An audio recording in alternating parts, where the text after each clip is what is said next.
Welcome to the Alain Elkann interviews, an unprecedented window into the minds of some of the most well-known and respected figures of the last 25 years.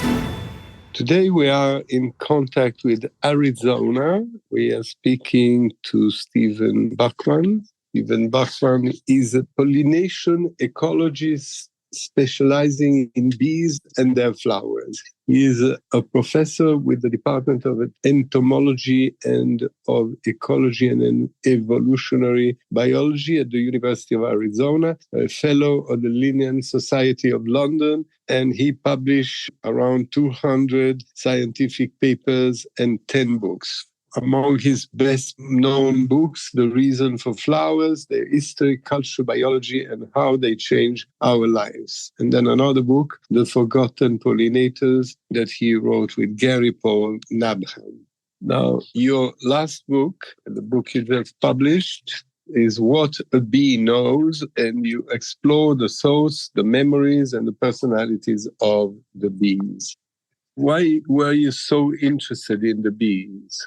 I've been interested in bees since I was in high school, really, when I kept honeybees, but I soon became interested in native ground nesting bees, especially the genus Centris in the Mojave and Sonoran deserts of California and Arizona. And so really I've spent, other than some time as a research entomologist with the U.S. Department of Agriculture working at a honeybee laboratory, most of my research with collaborators and various colleagues around the world has been with native bees, so not with honeybees. Can you explain to our readers what is the difference between these two bees?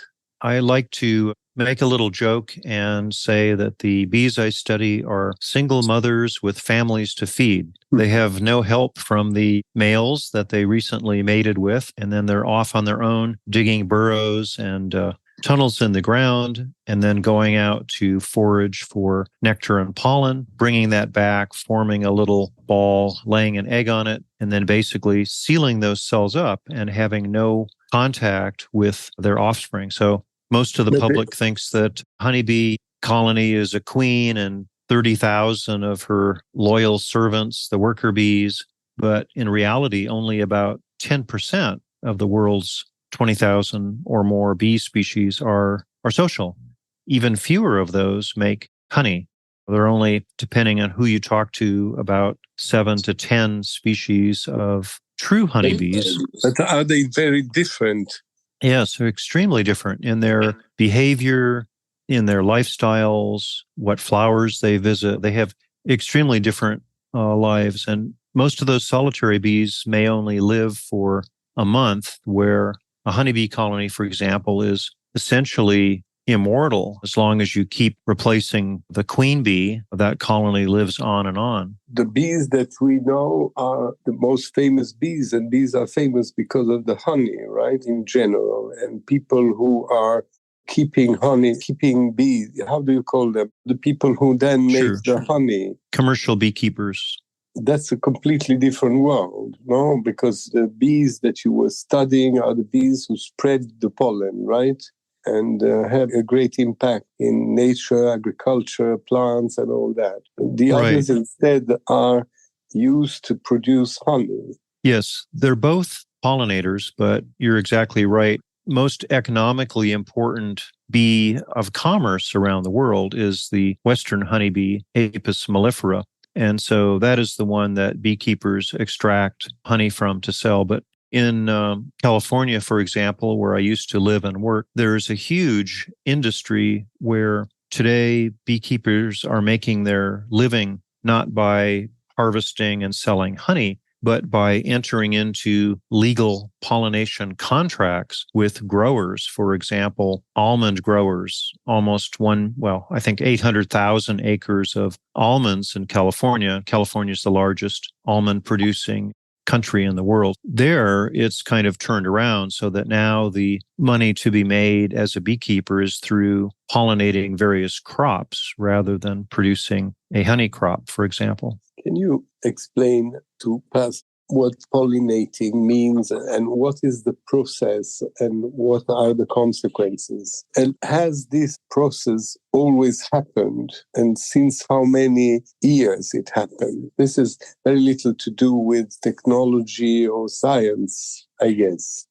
There are, again, depending on how you count them up, and we don't know exactly how many there are, but over 300,000 species of flowering plants, the angiosperms around the world. And these evolved about 140 million years ago in the Cretaceous period. So basically, along with the dinosaurs, pollination then, as now, is the transfer of the pollen, which is actually the male gametophyte. You can think of it as like plant sperm. So the pollen has to get from one flower, from the anthers of one flower, to land on the receptive stigma, the female portion of another flower. Or actually, a lot of plants even self-pollinate among the same plant, flowers on the same plant, or pollen to stigma even within a single flower.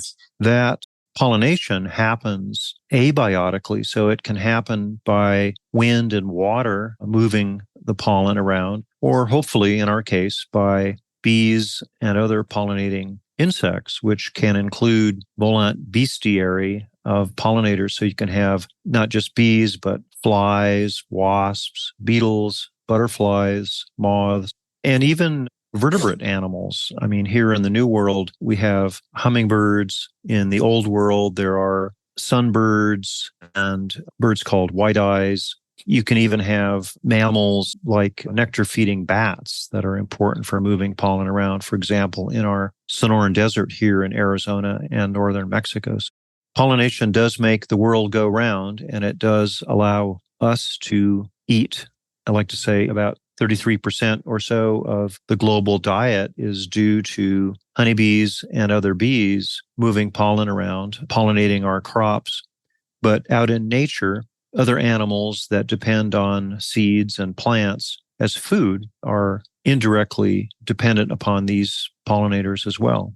Now, as you pinpoint in your very interesting book, What a Bee Knows, humans who don't really know about the bees, normally when they see bees coming, you are eating, let's say, in a restaurant and they come around or something, people are afraid. And what are they afraid of? They are afraid of having a bite.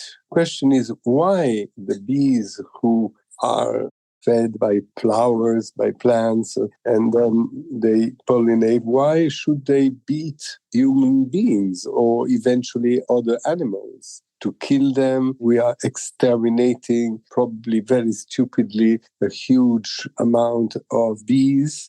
In Western cultures, especially, there's a pronounced, I would say, Antimophobia, and this is strongest amongst what are called the aculeate Hymenoptera, those with stingers, wasps, ants, and bees. And bees evolved about 130 million years ago from a small group of wasps. The stinger, the aculeus, first evolved even farther back in insect evolution. It was an egg-laying tube, and this became modified during evolution into a defensive weapon, so like a hypodermic syringe that could inject you or some other animal with painful cocktail of biochemicals that we call venom. Bees are not out to get us. Even the infamous killer bees, the Africanized honeybees that we have here in Arizona, you're not in danger from them unless you go too close to their colony or attack them. And then you will meet the guard bees that will come out and sting you. So they can be defensive, but it's a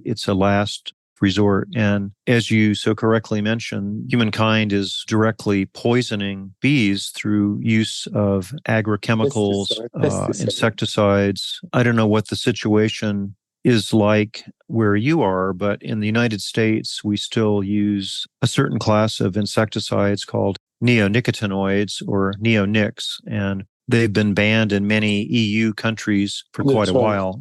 Yeah, and I think only 3 of the 50 states in the United States have banned them. But as you know, they're quite insidious because they're systemic insecticides, which means that if they're used as a seed treatment, for example, or applied to a crop, they make the entire plant poisonous. So when that plant blooms, literally the nectar and pollen in there, the floral rewards for bees and other pollinators, become poisonous as well. In our nurseries in the United States, I warn customers that they should ask the supplier if the plants they're buying, as let's say potted plants for their garden, have been treated with systemic insecticides. And many times they have been. In Europe, the European Union, they try to promote or to pass new laws in order to protect the species against pesticides. They believe that in 10, 20 years, they will be completely removed. This is the trend in Europe. I don't know, probably they understand the importance of the bees in the system, which are compared to mosquitoes, considered more painful, more dangerous than mosquitoes. But let's talk about something else. The panic of the bees exists. If we study, or you study, or you explain in your book, the functioning of the brain of the bees, so you tell us in your book, what is a bee thinking, dreaming, not dreaming, capable to do, to understand, to recognize? And you say that the brain of a bee is very small and has 1 million neurons compared to 100 billion neurons in the human brain. So you need 100,000 billions of bees to make a human brain. With that small brain, not so many neurons, what can they do?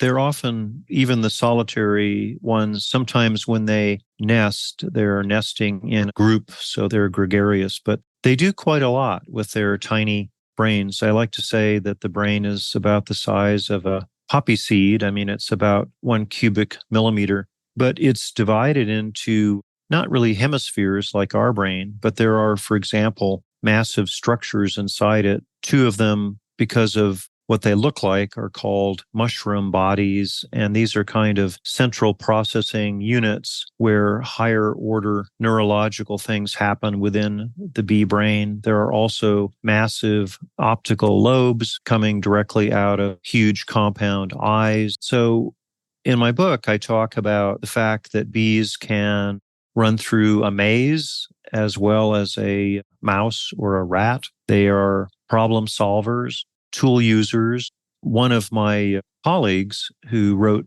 a really nice book last year, Professor Lars Chitka in London, wrote a book called The Mind of a Bee. And he goes into these neurological things even more than I do. But he and his students fashioned a little plastic disc and drilled some little holes in it. And these were to hold concentrated sugar water as a reward.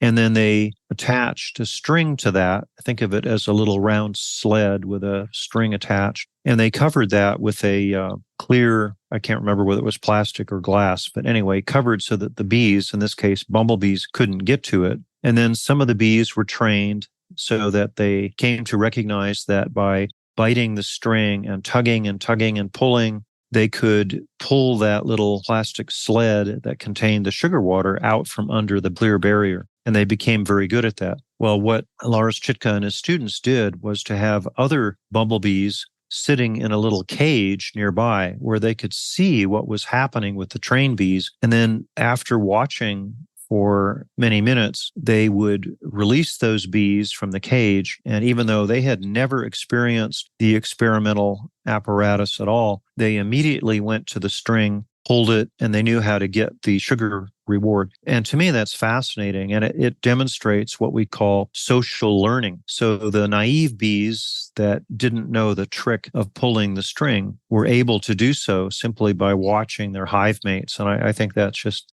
an amazing example of problem solving. Similar experiments by Professor Peter Kevin, who's now retired but worked at the Guelph University in Canada. He and his students were able to train bees to roll little balls off of rewards to get to the sugar water. So a similar kind of thing. And why the bees nest underground? Why don't they do like birds or like, they nest on the trees? Why do they stay underground and just go out in order to feed themselves with pollen and then come back and feed their children? And very often they die after that. We don't know exactly. What we think happened is that since the bees of the world evolved from different kinds of wasps, they were nesting in the ground. And so the bees do also. But I do want to hasten to add that some bees nest in cavities, and this could be a hollow tree like honeybees or the famous stingless bees of the New and Old World tropics, about 400 species of those, which actually are honeymakers. But if a stem on a plant is broken in the wind or an animal passes by and breaks it, there are certain solitary bees that will go to that cut stem and excavate it and make a little tunnel and then make their nest in there. So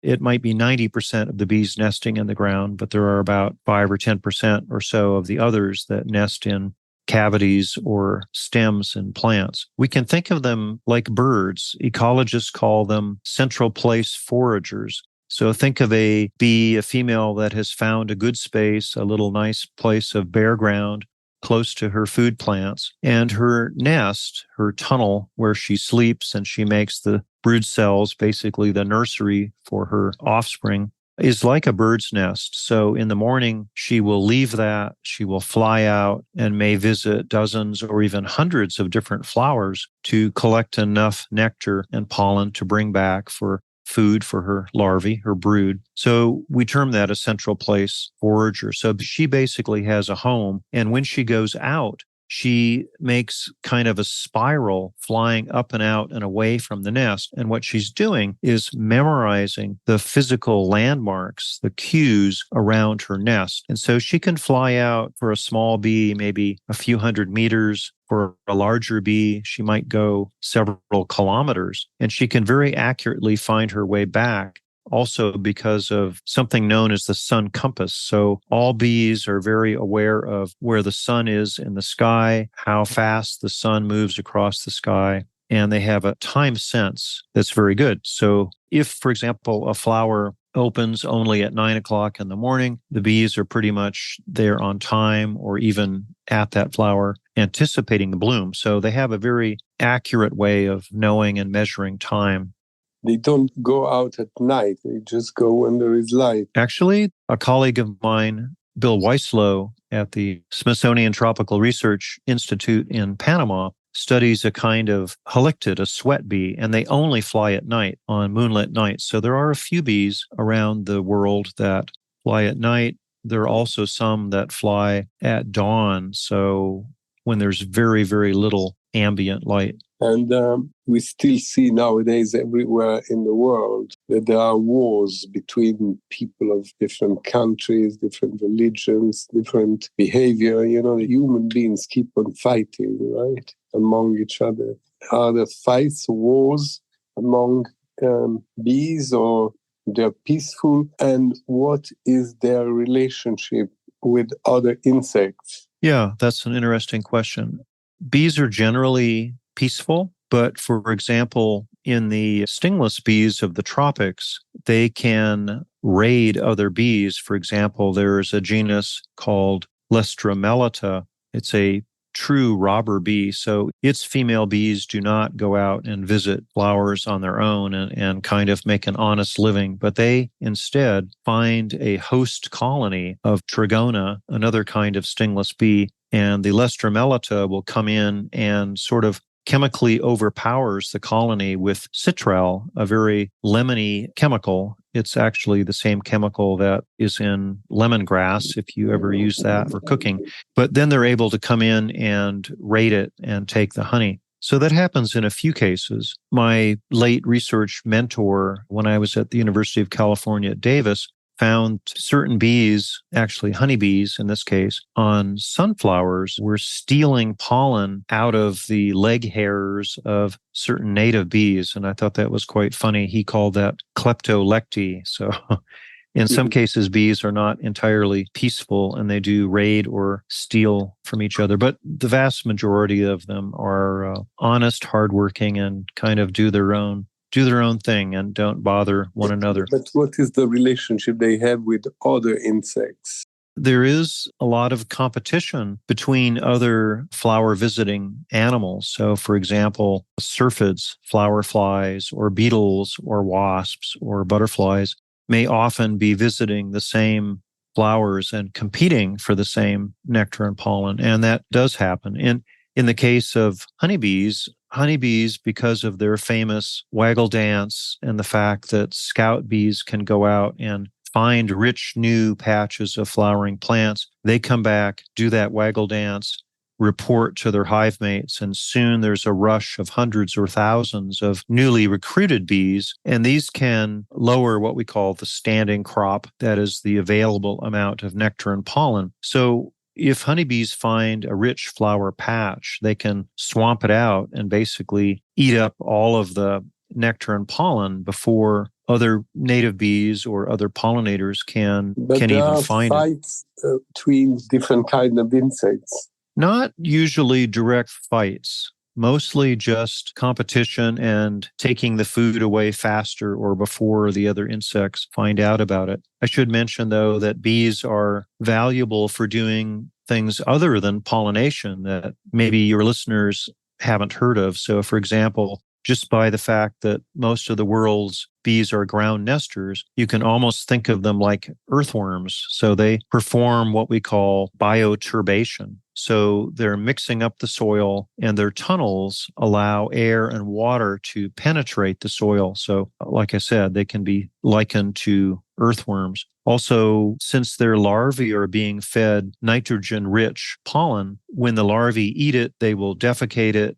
and that stays in their old brood cells, and it stays in the ground forever. So bees, by nesting in the ground and feeding their young, are actually performing a very valuable fertilization and enrichment of the soil. Beyond that, bees, their larvae and adults serve as food for other animals. So many birds, lizards, spiders, and other animals around the world eat bees routinely. But if the bees have venom inside, the one that they use to attack human beings or defend themselves, they are poisonous food or not for the other animals? Not so much. Maybe there's spicy food for the other animals. I don't know.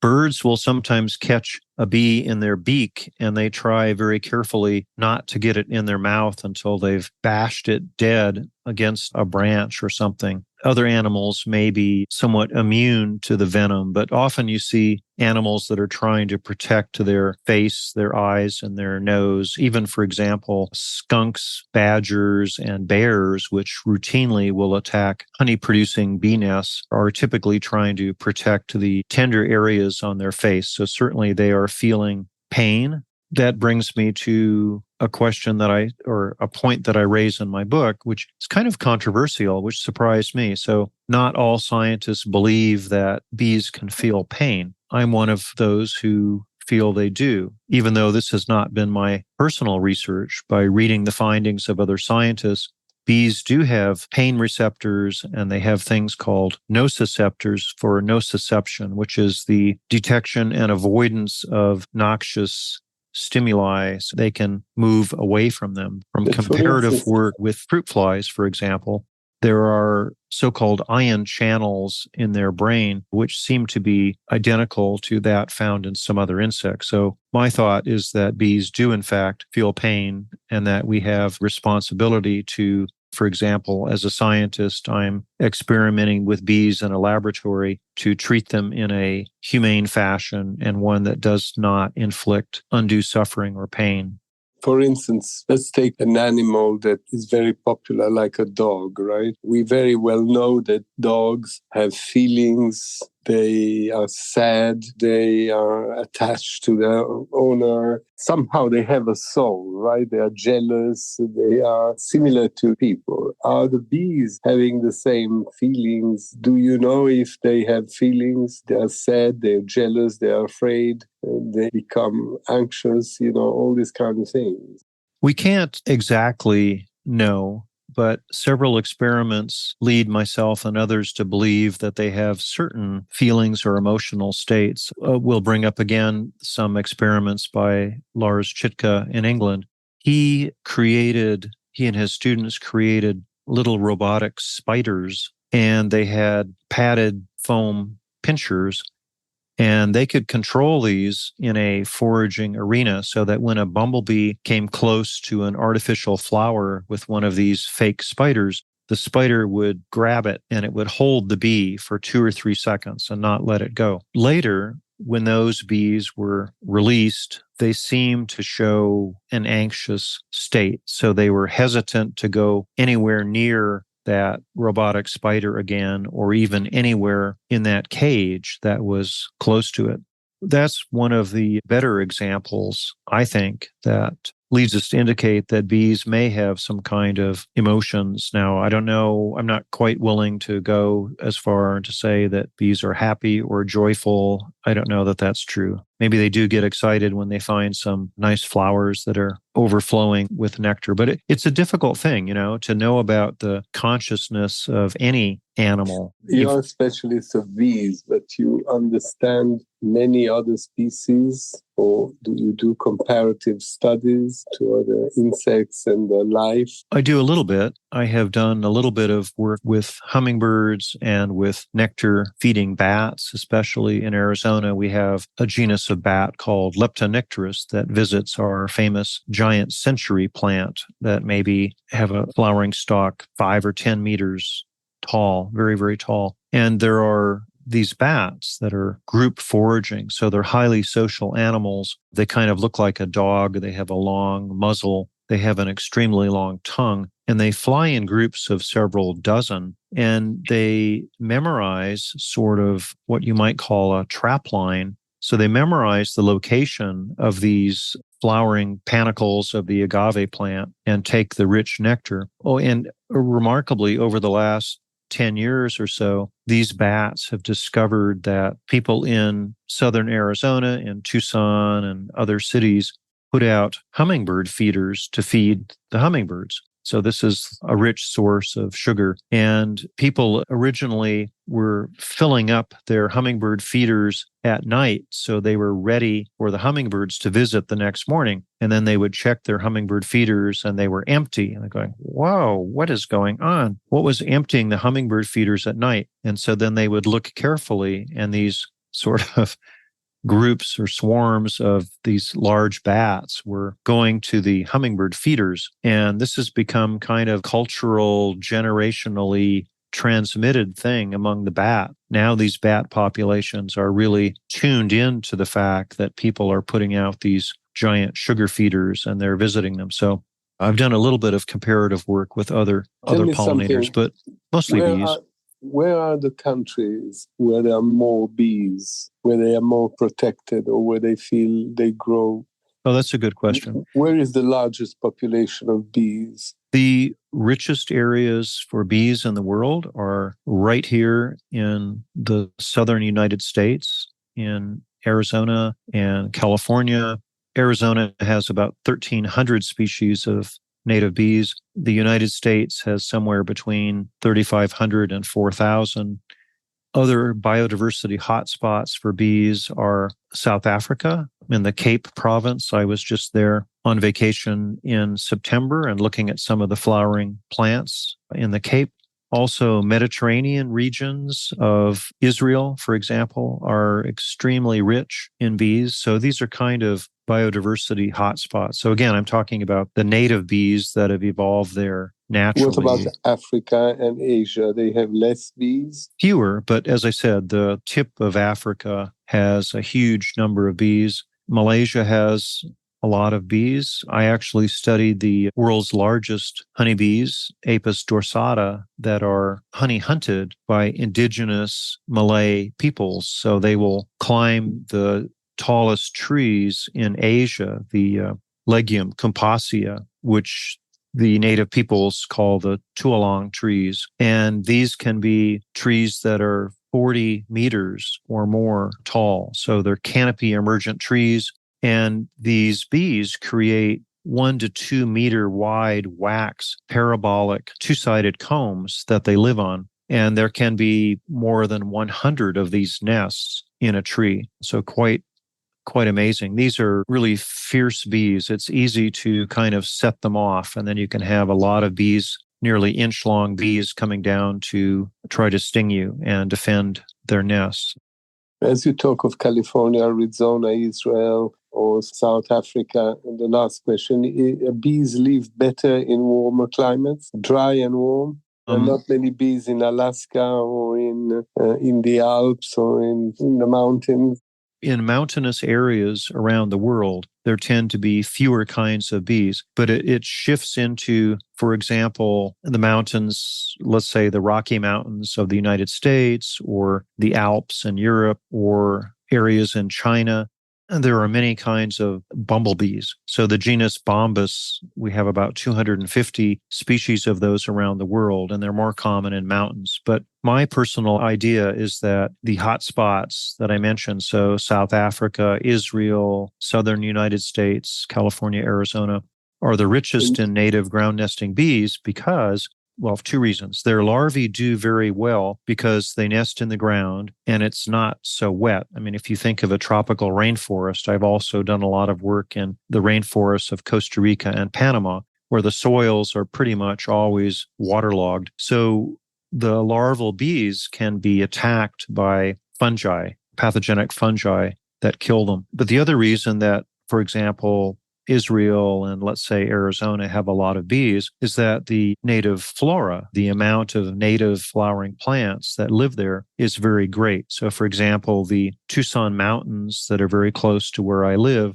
has flora that my botanist friends tell me is so rich that there are about 600 kinds of flowering plants. So even though you don't see that many every year, the seed bank is still there in the ground. So if we have a huge rain event every 10 years and you get these super blooms of flowers, those seeds that are lying dormant come out, and then you have specialized bees. The bees can also wait. So I like to make the analogy that some of these ground nesting bees are acting like seeds because they can wait several years underground, and we don't know exactly what stimuli, what triggers them. Could be temperature, could be soil moisture. We don't really have a good idea, but the same sort of cues that are making their host plant, their food plants, flower, those bees have to be synchronized with their bloom or they die. But they can wait. World record, I believe, for a bee waiting underground for a bloom is 7 years. There is, in your experience, in your studies, the possibility of saying which is the best honey. My vote for the world's best tasting honey comes from the royal lady bee, Melipona beechii, that has been tended by the native Mayan people of the Yucatan region of Mexico and also in the country of Belize. And I've made many trips into the Mayan villages, and these stingless bees, especially Melipona beechii, form small colonies of about 5,000 individuals, and they nest in logs, which the Mayans cut these trees down and take these sections of logs, which they call jabón, bring them to their villages and put them under little thatched shelters. And then they have wooden or ceramic end plugs that they can reach in, take the honey. And what's fascinating about this is that it has a history that's at least 3,000 or 4,000 years old. So if you go online and Google or use some other search engine and put in the Madrid Codex, this was a paper screenfold book that was about 1,100 years old and one of the only 4 Mayan books that was not destroyed by the conquering Spaniards when they came in. This shows Mayan beekeepers tending these bees, and it's almost like how-to manual of how to care for them and extract the honey. So it's just fascinating. But that honey, when you get it directly from those beekeepers and you open the bottle and you smell it and you taste it, it's just overwhelmingly floral. I can't really describe it other than that, but it's my number 1 honey in the world. And You cannot find it in shops. No, you pretty much have to go there. There have been a few people trying to export it out of Mexico and get it into the U.S. and possibly Europe, but at least in the U.S., federal agencies don't like the idea of bringing in these other honey products because of the possibility of bringing in and transmitting diseases or parasites that might attack the honeybee industry. It's my number one honey, the sacred bee, Shunenkab in the Mayan language. Thank you very much for this interview. Our warmest wishes for what a bee knows, and let's hope it will be a bestseller. Good luck. Thank you. Thank you very much. Alain Elkann interviews.